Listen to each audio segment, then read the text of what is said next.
વિકસિત ભારતના દૃઢ સંકલ્પ સાથે ભારત સરકારના એક રાષ્ટ્ર એક ચૂંટણી પ્રકલ્પ અંતર્ગત Sakalchand Patel university open air theatre ખાતે સરકારી મંત્રી જગદીશ પંચાલની ઉપસ્થિતિમાં માર્ગદર્શન સેમિનાર યોજવામાં આવ્યો। Story report by Mayur Pandya, Mehsana. One nation one election એ પૂર્વ રાષ્ટ્રપતિ રામનાથ કોવિંદજીની અધ્યક્ષતામાં જે કમિટી બની છે અને જે રીતે આખા દેશમાં સામાજિક સંસ્થાઓ, યુનિવર્સિટીઓ, NGO, બધા જ ઉદ્યોગ જગતના લોકો, દરેક લોકો સમર્થન આપી રહ્યા છે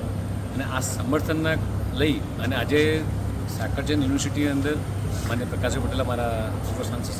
શ્રી શારદાબેન, મારા ગિરીશભાઈ, આ બધાની અધ્યક્ષતામાં આ યુવાનો દ્વારા સમર્થન કઈ રીતે મળે એના માટેનો એક સરસ કાર્યક્રમ માન્ય પ્રકાશભાઈએ રાખ્યો હતો। આખા દેશમાં આ પ્રમાણે કાર્યક્રમો થઈ રહ્યા છે। વન નેશન વન ઇલેક્શન એ જ્યારે દેશ આઝાદ થયો ત્યારે ઓલરેડી એ અસ્તિત્વમાં હતો। સમયાંતરે કોંગ્રેસે આને ભૂસવાનો પ્રયાસ કર્યો। કોંગ્રેસે જ્યારે બુરી હાર થવા માંડી ત્યારે કોંગ્રેસે ઇન્દિરા ગાંધીના માધ્યમથી અલગ અને જેમ જેમ રાજ્યો અલગ બનતા ગયા ત્યારે આ પ્રથાને નાબૂદ કરવાનો પ્રયાસ એ કોંગ્રેસે ચોક્કસ કર્યો છે। ભારતીય જનતા પાર્ટીની સરકાર દ્વારા 1984ની અંદર આનું સૌથી પહેલું સમર્થન આપવામાં આવ્યું હતું। ત્યારબાદ ભારતીય જનતા પાર્ટીના અમારી NDAની સરકાર દ્વારા અને અમારા મેનિફેસ્ટોની અંદર પણ વન નેશન વન ઇલેક્શનને સમર્થન આપવામાં આવ્યું છે અને જે વાયદાઓ દેશના યશસ્વી વડાપ્રધાન માન્ય મોદી સાહેબ જે વાયદા કરે છે, ભારતીય જનતા પાર્ટી જે વાયદા કરે છે એને પરિપૂર્ણ કરતી હોય છે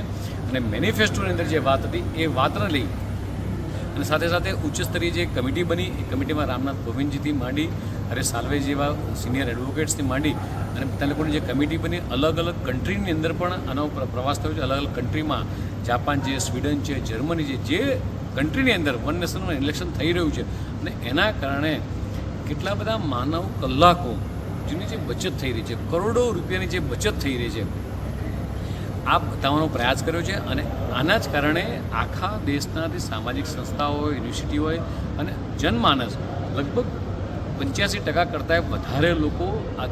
વન નેશન વન ઇલેક્શનના સમર્થનમાં છે। ત્યારે આજે સરસ મહેસાણા ખાતે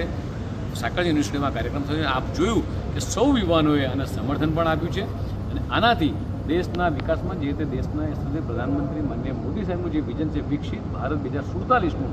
એ દિશામાં ચોક્કસ ભારત આગળ વધશે અને વન નેશન વન ઇલેક્શનથી આવનારી પેઢીને પણ એ મજબૂત